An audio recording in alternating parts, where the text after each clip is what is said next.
Hello guys, नमस्कार, जोहार, आदाब, सत श्री अकाल। एग्जाम फाइटर नंबर 1 पर आप सभी का हार्दिक स्वागत है, ग्रांट वेलकम है। साथियों, आप देख पा रहे होंगे हम लोग बात करेंगे बिहार सहायक प्रोफेसर यानी असिस्टेंट प्रोफेसर वैकेंसी के बारे में, जहां पर 6000 प्लस सीटों के साथ वैकेंसी आनी है। और यहां पर जो सबसे बड़ा सवाल पिछले 6 महीने से था कि एपीआई हटेगा, तो जी हाँ, एपीआई हट गया है। नया ड्राफ्ट कह सकते हैं काफी ज्यादा वायरल है, आपके पास मिला ही होगा। इस पर हमने सुबह भी एक वीडियो बनाया था कि एपीआई को हटाकर एग्जाम बेस्ड किया जाएगा। नए नियम से होगी भर्ती, एग्जाम के आधार पर होगा चयन। काफी अच्छी खबर है, गुड न्यूज है, खुशखबरी है। आप सभी जो चाहते थे वो हो रहा है। और सिर्फ पीजी अगर आप पास है तो भी आप असिस्टेंट प्रोफेसर बिहार में बन सकते हैं। लेकिन आपको बता दूं, इतनी अभी खुशी मनाने का समय भी नहीं है। नया नियम में भी काफी ज्यादा झोल है, जहां पर हो सकता है कि आप जिस चीज से डरते थे कि ट्रांसपेरेंसी आए, है ना, नियुक्ति प्रक्रिया पारदर्शी हो, वो और ज्यादा करप्शन का अड्डा न बन जाए, और ज्यादा यहां पर सेटिंग गेटिंग का माहौल न बन जाए। कुछ वैसी चीजें इस जो नया इंस्टीट्यूट बना उसमें ऐसी चीजें हैं। उसी गलत और त्रुटिपूर्ण नियमों के खिलाफ आवाज उठाने का आपको अंतिम मौका कब तक है उस पर बात करेंगे। बाद में कुछ नहीं होगा, समय कम है, इसीलिए जल्द से जल्द करना होगा। जिस प्रकार एपीआई की त्रुटि को हटाकर एग्जाम बेस्ड पर प्रयास किया गया, अब वही प्रयास करना होगा इस इंस्टीट्यूट में भी सुधार के लिए। क्या क्या गलतियां हैं इस इंस्टीट्यूट में, एक एक करके हम लोग देखेंगे, ठीक है। तो चलिए, सबसे पहले हम लोग उस इंस्टीट्यूट पे चलते हैं, और जो कि सरकार के द्वारा अभी अलग अलग यूनिवर्सिटीज को भेजा गया है वाइस चांसलर को, ठीक है, उस पर देखेंगे। ये आपका इंस्टीट्यूट का ड्राफ्ट है, ठीक है, ये आपका इंस्टीट्यूट का ड्राफ्ट है। इस ड्राफ्ट को हम लोग पहले एक एक करके इसको समझेंगे, ठीक है। पूरा हम लोग आगे बढ़ते हैं, और आगे जब आप जाएंगे तो जो आपके लिए जरूरी होगा हम वहीं पर रुकेंगे। बाद में डेफिनेशन से इस पर हमें नहीं जाना है। जो आपके लिए त्रुटिपूर्ण है हम उस पॉइंट को हाईलाइट करेंगे, और उसके लिए क्या करना है उस पर बात करेंगे, ठीक है। यहां पे आप चैप्टर 3 में आ गए।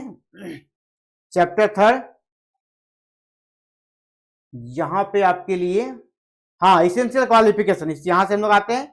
योग्यता, आपकी क्या योग्यता होनी चाहिए, यहां कोई दिक्कत नहीं है। जिस प्रकार यूजीसी का रेगुलेशन 2018 में था, 2018 में था न्यूनतम योग्यता आपके पीजी में, इसको मैं इधर साइड में लिख देता, पीजी में 55% मार्क्स चाहिए। मैं जनरल की बात कर रहा हूं, कैटेगरी वाला तो आपको 5% का रिलैक्सेशन मिल जाएगा पीजी। दूसरा था क्या, नेट होना चाहिए, सोशल साइंस ह्यूमैनिटी के लिए नेट, और जो साइंस वाले हैं उनको CSIR नेट, ठीक है, ये योग्यता था। अगर आपका नेट नहीं है उसके बदले क्या दिया गया था, आपका पीएचडी होना चाहिए। नेट हो या पीएचडी हो, और पीएचडी में कंडीशन था क्या, जो आपका यूजीसी का रेगुलेशन 2009 और 2016 का है, उसके अकॉर्डिंग आपकी पीएचडी अगर है तो आपको नेट का कोई भी जरूरत नहीं है। यानी न्यूनतम योग्यता नेट या पीएचडी जो था अभी भी वही है, यथावत है, यहां पर कोई विवाद है ही नहीं। तो चलिए, विवाद कहां पर हो रहा है और सबसे गलत क्या है, सबसे ज्यादा अब कह सकते हैं मुकाबला जो हमें अब फाइट करना है इसमें सुधार के लिए, है ना। नहीं तो मैं अभी कह रहा हूं बहुत ज्यादा पछताना होगा, बहुत ही ज्यादा पछताना होगा, ठीक है। यहां पे क्या दिया है, पीएचडी से जुड़ा हुआ चीज है। इसके बाद चलिए, यहाँ पे पीएचडी, अगर आपका नेट पीएचडी, अब एज लिमिट सबसे बड़ा लफड़ा यहां पर भी है। इससे जुड़ा हुआ हमको लगता है सुबह से लगभग हमने 25 से प्लस कॉल अटेंड किए हैं, 25 से ज्यादा हमने कॉल अटेंड किए हैं इसको लेकर, एज लिमिट को लेकर। सर ये क्या हो गया, पिछली वैकेंसी में अपर एज लिमिट 55 थी, है ना, अपर एज लिमिट कितना थी, 55। अभी यहां उसको कर दिया कितना, 45 कर दिया है, जो कि गलत है, इसका भी विरोध होना चाहिए। असिस्टेंट प्रोफेसर की नियुक्ति प्रक्रिया, अभी बिहार के बगल में झारखंड है, यहाँ पे 62 ईयर है, assistant professor maximum age 62 year है, तो ये भी यहाँ गलत है। इसका नंबर 1 मैं लिख देता हूं, ये नंबर 1 जहां पे आपको आपत्ति होनी चाहिए। ठीक है, आप जो कम एज के हैं वो बोलेंगे हमको दिक्कत नहीं, दिक्कत सिर्फ आपको अपना नहीं सोचना है, इन फ्यूचर जो सही हो वो हो। असिस्टेंट प्रोफेसर नियुक्ति प्रक्रिया में कहीं भी अपर एज लिमिट इस तरह का नहीं रहता है। आप बैट या जेट देंगे तो वहां भी अपर एज लिमिट नहीं रहता है। यहां पर इतना कम अपर एज लिमिट क्यों कर दिया गया है, इसका विरोध होना चाहिए पहला, इसके खिलाफ आवाज उठनी चाहिए, पहला आपत्ति है। अब देखिए दूसरा मैं आपको दिखाना चाहूंगा समस्या फिर कहां है। समस्या अगर उसको हम लोग अभी सॉर्ट आउट कर लेते हैं तो ठीक है, बाद में नहीं होगा, क्यों नहीं होगा उस पर भी बात करेंगे। ठीक है, नेक्स्ट अभी हमारा जो टारगेट रहेगा, अब सिलेक्शन प्रोसेस पे आते हैं। ठीक है, सिलेक्शन प्रोसेस 5 पॉइंट पे। ठीक है, सिलेक्शन प्रोसेस, यहां पे सिलेक्शन प्रोसेस क्या दिया गया है, रिटन एग्जाम होगा एलिजिबल कैंडिडेट का और क्वालिफाइंग मार्क्स दिया है, कोई बात नहीं, रिटन एग्जाम आप लीजिए। लेकिन यहां पर जो सबसे बड़ा सवाल है रिटन एग्जाम में वो आप ये देखिए, यहां पर फिर आपत्ति होगा 5.3 में। 5.3 में बहुत ज्यादा आपको आपत्ति करना होगा और इसका विरोध करना होगा। क्या है, the interview shall carry 40 marks. ये क्या है, 200 नंबर का आप एग्जाम लेंगे, उसमें 40 नंबर का इंटरव्यू, 40 नंबर का इंटरव्यू मतलब फिर जगह मिल गया, आप इसमें कुछ कर भी नहीं पाएंगे। इंटरव्यू का कहीं मिनिमम मार्क्स भी नहीं लिखा है। बहुत जगह आपको जो आयोग होता है वहां न्यूनतम मार्क्स रहता है कि आपको इंटरव्यू में 20% मार्क्स देना है, यहां इसका भी जिक्र नहीं है। 40% 40 नंबर है, मतलब किसी को 35 भी दिया जा सकता है और किसी को 2 नंबर भी दिया जा सकता है। डिफरेंस देखिए 32 का हो जाएगा, किसी को 38 भी दिया जा सकता है और किसी को 2 भी दिया जा सकता है, 36 का डिफरेंट हो गया। यहां से सारा गेम पलट जाएगा, इंटरव्यू से सारा गेम पलट जाएगा। तो यहां पर ये ज्यादा से ज्यादा 10 मार्क्स का होना चाहिए, ये ज्यादा से ज्यादा 10 मार्क्स का हो, इसके लिए आपको प्रयास करना चाहिए। तो कंप्लेन नंबर 2 आप यहां कीजिए, इसमें सुधार, एज हो गया, दूसरा हो गया इंटरव्यू का नंबर घटना चाहिए, यहां सुधार होना चाहिए। ठीक है, 80% वेटेज आप एग्जाम का दे रहे हैं और 20% वेटेज दे रहे हैं किसका, इंटरव्यू का, है ना, ये गलत है। आप अगर बोलेंगे एमपी का, एमपी में 40 नंबर है, एमपी में एमपीपीएससी में आपका 40 नंबर का इंटरव्यू होता है, लेकिन आप वहां के फुल मार्क्स को देखिए, फुल मार्क्स वहां पर 950 है। ठीक है, 950 में 40 नंबर है भाई, 950 में, और आप 200 में 40 नंबर दे रहे हैं, ये दिक्कत है ना। यहाँ बहुत बड़ा है, बहुत बड़ा, यहाँ कैसे बवंडर हो जाएगा, ये अगर रह गया ना तो आप सपना छोड़ दीजिए, आप असिस्टेंट प्रोफेसर बन पाएंगे सिंपल वे से। ठीक है, तो ये इसका विरोध अभी होना चाहिए, कब तक करना है इस पर आगे बताएंगे। ठीक है, मेरा कंप्लेन नंबर 2 है। तीसरा जो पॉइंट है उस पर बात कर लेते हैं। तीसरा जो पॉइंट है उस पर बात करते हैं, डिस्ट्रीब्यूशन ऑफ मास दिया है वो हमने बात कर ली। ठीक है, अब देखिए यहां पर एक चीज है जो आपको जानना चाहिए, उस पर हम लोग बात कर लेते हैं। यहां पे फिर वही चीज है डिस्ट्रीब्यूशन ऑफ मास, लेकिन नीचे हमको यहां पे जाना है, ये वाले पे। ठीक है, ये वाले पे हम बात करेंगे, जहां पर छुपा हुआ बैट, यहां पर क्या छुपा हुआ, बिहार एलिजिबिलिटी टेस्ट, जो बच्चे बैट का वेट कर रहे हैं उसके लिए गुंजाइश यहां पर छोड़ दी गई है। ठीक है, गुंजाइश छोड़ दी गई। 200 नंबर में से एग्जाम कैसे होगा, रिटर्न एग्जाम कहा जा रहा है 160 नंबर का होगा, 160 नंबर का, और 40 नंबर का इंटरव्यू हो गया, टोटल कितना हो गया 200, 160 प्लस 40 200, 160 का एग्जाम 40 का इंटरव्यू, ये रहा। अब यहां पे क्या दिया है, NET SLET shall be valid, set और स्लेट, सेट क्या होता है, स्टेट एलिजिबिलिटी टेस्ट, मतलब बिहार के लिए वही हुआ बैट, जो सेट है ना वही बिहार के लिए उसको बैट हम लोग बोलेंगे, झारखंड के लिए जेट बोलेंगे। ठीक है, और ये सेट एग्जाम यानी बैट को कह सकते हैं इंडिकेट कर रहा है। SET SLET shall be valid, यानी बैट यहां पे वैलिड होगा for appointment in respective state universities college institutions only that SLET SET conduct by Bihar government और by any agency authorise the government of Bihar. यानी जो बच्चे बैट पास कर लेंगे वो इस फॉर्म को भरने के लिए एलिजिबल हो जाएंगे। यानी बैट सेट का गुंजाइश है, मतलब बैट यहां पर होगा, लेकिन इसके लिए भी आपको आवाज उठाना होगा। ये कहीं नहीं लिखा है कि इस वैकेंसी से पहले बैट होगा, इसको मैंडेटरी नहीं किया गया है, लेकिन आपको मैंडेटरी कराना पड़ेगा। अगर आप चाहते हैं आप सिर्फ पीजी पास करके असिस्टेंट प्रोफेसर बनना, आपके लिए बैट करना जरूरी होगा, है ना। बिहार सरकार इस पे प्रेशर बनाना होगा, ठीक है। अब यहां पर जो मेरिट बनेगा ना, मेरिट जो बनेगा वो टोटल 200 नंबर पर बनेगा। यानी इसलिए हमने कहा कि 40 नंबर का इंटरव्यू एक्सेप्टेबल नहीं है, ये स्वीकार नहीं होना चाहिए। तो तीसरा विरोध यहां पर है, इस पर भी आपको आवाज उठाना होगा। नेक्स्ट आगे बढ़ते हैं। नेक्स्ट मैं आपको जो दिखाना चाह रहा हूं उस पर चलिए हम लोग आगे बढ़ रहे हैं जरा। 1 मिनट। ज्वाइनिंग डेट हो गया, अपॉइंटमेंट, और एक बहुत ही कह सकते हैं बवंडर यहां पर चीज है, उसको हम फाइंड आउट करके रखे हुए हैं, बस एक उसको दिखा दें आप लोग को ताकि आप उसके लिए आवाज उठा सकें। चलिए वो जो एग्जाम, हाँ एग्जाम है ना, एग्जाम को लेकर 3.12 यहां पे आइए। ये सबसे बड़ा बवंडर यहां भी हो सकता है। 3.12 पे आइए, ठीक है।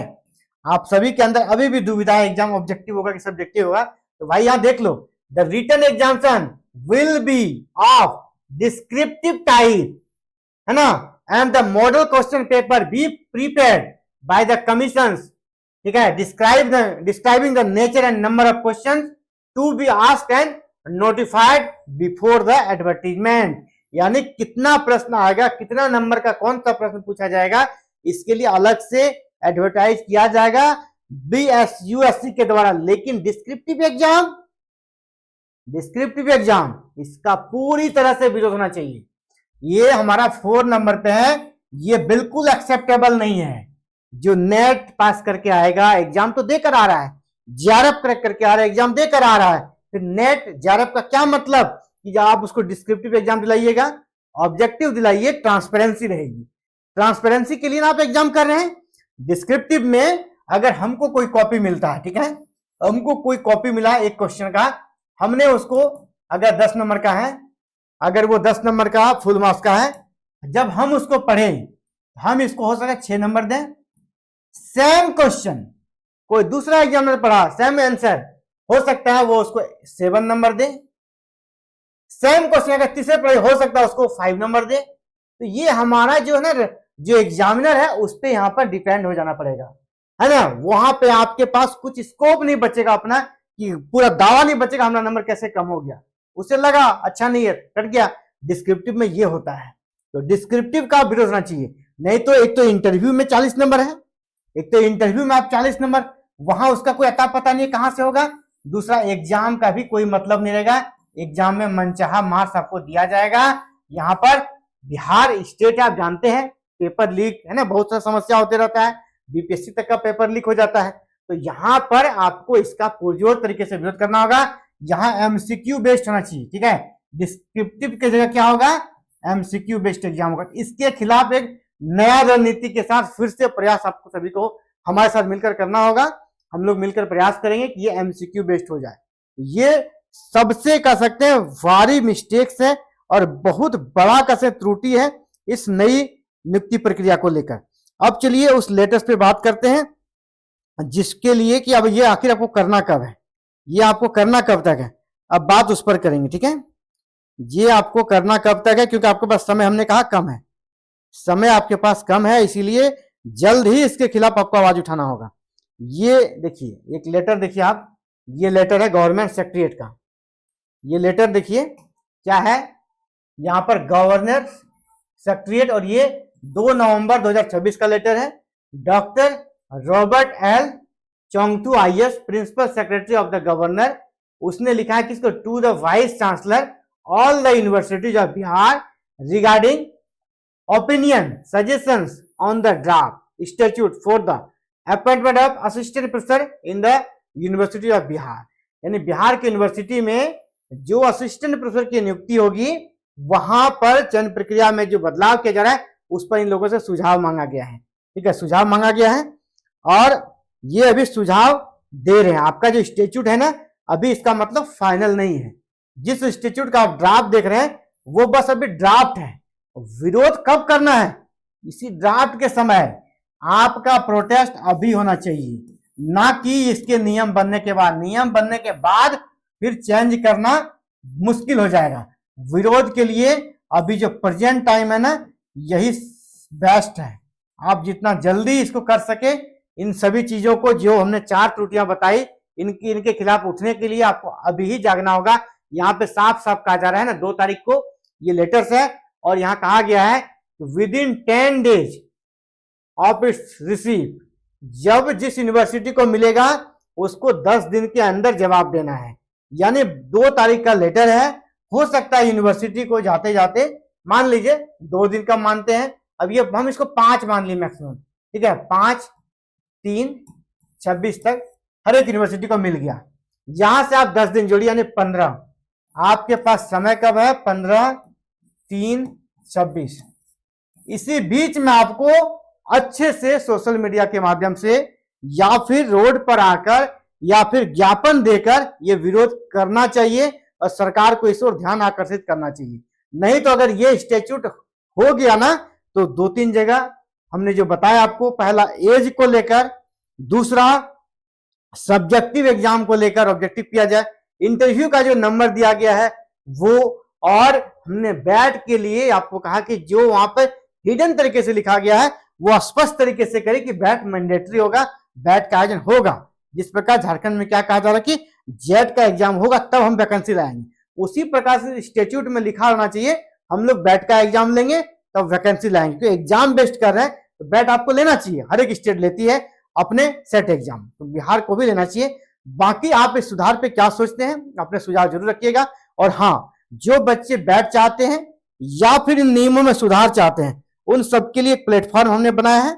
ये प्लेटफॉर्म है आपका एग्जाम फाइटर नंबर 1 का, अपना आप सभी के सुविधा के लिए बना दिया हमने। और वो ये है आपका प्लेटफॉर्म, व्हाट्सएप ग्रुप हमने बनाया है जहां पर आप आगे की रणनीति को तय करेंगे। अभी जैसे बिहार में आपका बैट होना है ना, बिहार में बैट होना है, इसके लिए हमने आवाज आज से नहीं उठाया है। कब से उठाया देख लीजिए, 17 नवंबर 2025 से ही हमने ये ग्रुप बना दिया, वी वांट बैट। यहाँ कितने लोग दिख रहे हैं आपको? 573, यानी सैकड़ों बच्चे जुड़े हैं। तो यहाँ पर आबादी को बढ़ाइए, यहाँ पर इसको आप प्रयास कीजिए 5K 5000 तक आप लोग जुड़िए, 5000 लोग जुड़िए। और जब 5000 लोग एक साथ जुड़ जाएंगे ना, तो कोई भी सुधार नामुमकिन नहीं है। जितने भी सुधार हमने कहे सभी सुधार लागू होकर रहेगा। तो आपको अभी क्या करना है, पहला प्रयास, जिस वीडियो को आप देख रहे हैं इस वीडियो के बगल में जो रेड आइकॉन है सब्सक्राइब का, चैनल को सब्सक्राइब कर लीजिएगा। दूसरा महत्वपूर्ण काम, इसी वीडियो के डिस्क्रिप्शन में इसी व्हाट्सएप ग्रुप का हमने लिंक दे दिया है, व्हाट्सएप ग्रुप का लिंक दे दिया है, उसको क्लिक करके इस ग्रुप से जुड़ जाना है, ताकि रणनीति जो बन रही है उसमें आप भी अपना योगदान दे सके और रणनीति में आप भागीदार बन सके और कुछ नए आइडियाज यहाँ पर आप ग्रुप में रख सके, ठीक है। और आप सभी को यहाँ मेरा मार्गदर्शन मिलेगा, आप सभी ग्रुप से जुड़ जाइए। जितने ज्यादा से ज्यादा अपने दोस्तों को जुड़ा सकते हैं उसको भी यहाँ पर जोड़िए, ठीक है। तो फिलहाल साथियों इस वीडियो में इतना ही। आप क्या चाहते हैं इसका कमेंट बॉक्स में लिख लिख कर आप भर दीजिए, ताकि आपकी आवाज सरकार तक पहुंचे, इंस्टीट्यूट कमेटी के पास पहुंचे और पूरा बिहार में ये खबर फैल जाए कमेंट्स के माध्यम से। कमेंट्स करने में कंजूसी नहीं करना है, कमेंट्स करके पूरा अपना ओपिनियन जरूर रखिएगा। दिस इज माय ओपिनियन, और उसके बाद आप लिखिए आप क्या चाहते हैं, कहां कहां सुधार चाहते हैं। सभी सुधार को कमेंट के माध्यम से लिखिए, क्योंकि कमेंट पढ़े जाते हैं। मैं गारंटी करता हूं आपके कमेंट, ये यहां पर अगर कमेंट करते हैं आयोग भी पढ़ती है, आयोग के पास भी जाएगा, ठीक है। तो आपको ध्यान रखना है, सोशल मीडिया का जमाना है, तो सोशल मीडिया में आप बिल्कुल सादगीपूर्ण तरीके से अपने कमेंट को रखिएगा। कोई भी ऐसे वर्ड का यूज नहीं कीजिएगा जो लगे कि यह एक हायर एजुकेशन में जाने वाला स्टूडेंट या उस व्यक्ति के लिए सुटेबल नहीं होगा। तो चलिए फिलहाल इस वीडियो में इतना ही, मिलते हैं एक नए वीडियो में नए अपडेट के साथ। थैंक यू, जय हिंद, जय भारत, जय बिहार।